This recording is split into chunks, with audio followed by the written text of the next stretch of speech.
Hello, everyone.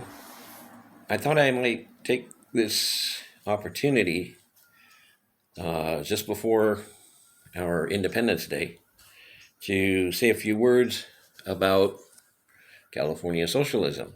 That is to say, socialism arising from California values. Now, in China, they have something called socialism with Chinese characteristics, which is whatever the Chinese Communist Party says it is at the moment. We don't have that kind of leeway here.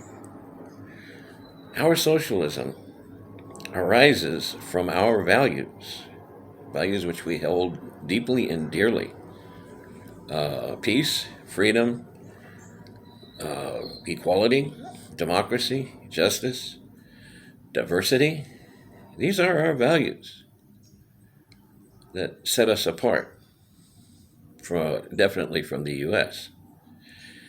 These are our values which set our independence movement in motion against the rise of fascism in the U.S. And we socialists within our independence movement extend that critique to capitalism, which, in our view, and in the view of millions, literally billions, is unjust, unequal, undemocratic.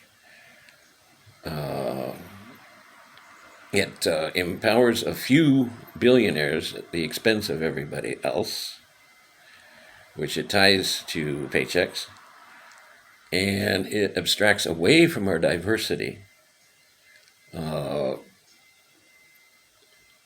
the market mechanism, reducing everything to a money value. California socialism has a long and distinguished history. In 1911, a socialist candidate for the mayor of Los Angeles, Joe Harriman, actually was the leader in the primaries leading up to that election. Unfortunately, a bombing of the anti-worker, anti-socialist LA Times was used to discredit him.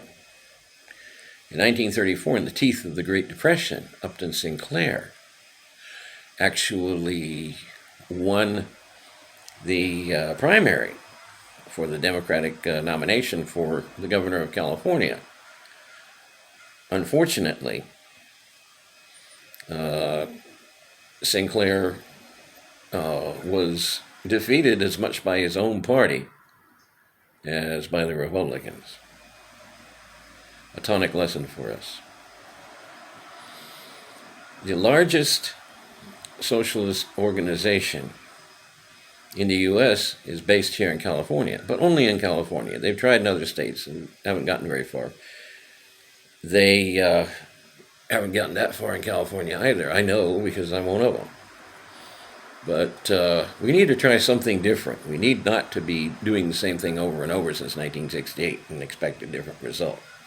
We need to try something different, comrades. And the thing we try that is different is to join the California independence movement. Forget about the U.S.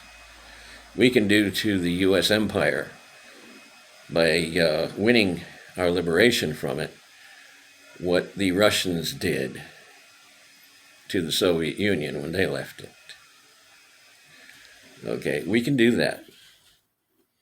That's kind of a negative thing. The positive aspect is to look back at Upton Sinclair's plan to end California poverty, EPIC.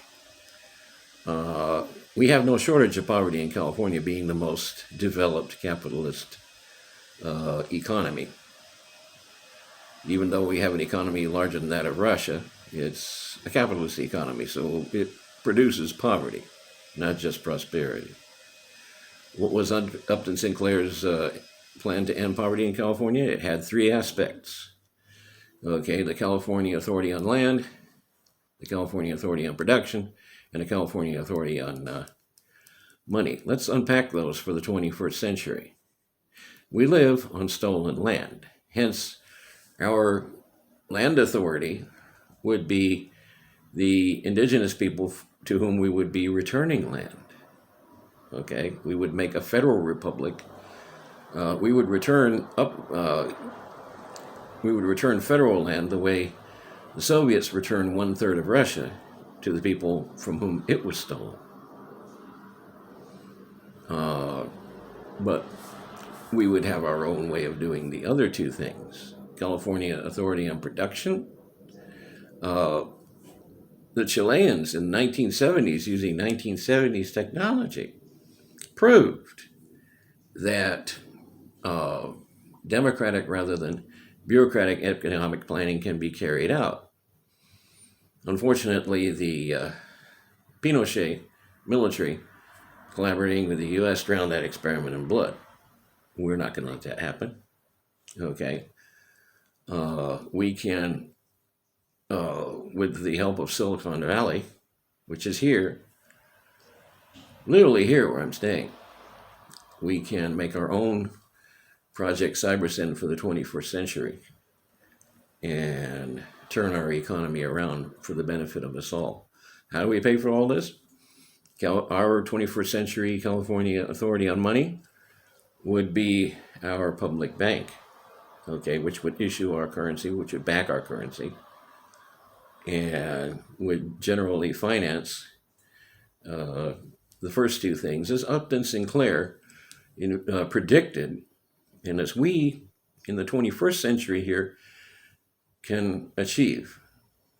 So rather than previous socialist revolutions, which were forced to socialize poverty and hence had to keep redefining socialism with their characteristics, we can go ahead organically with a socialism based on our very deeply held values and show the world how we do it. And hopefully they'll get some ideas on how they can do it. Viva Gran California Libre. Workers of the world, unite.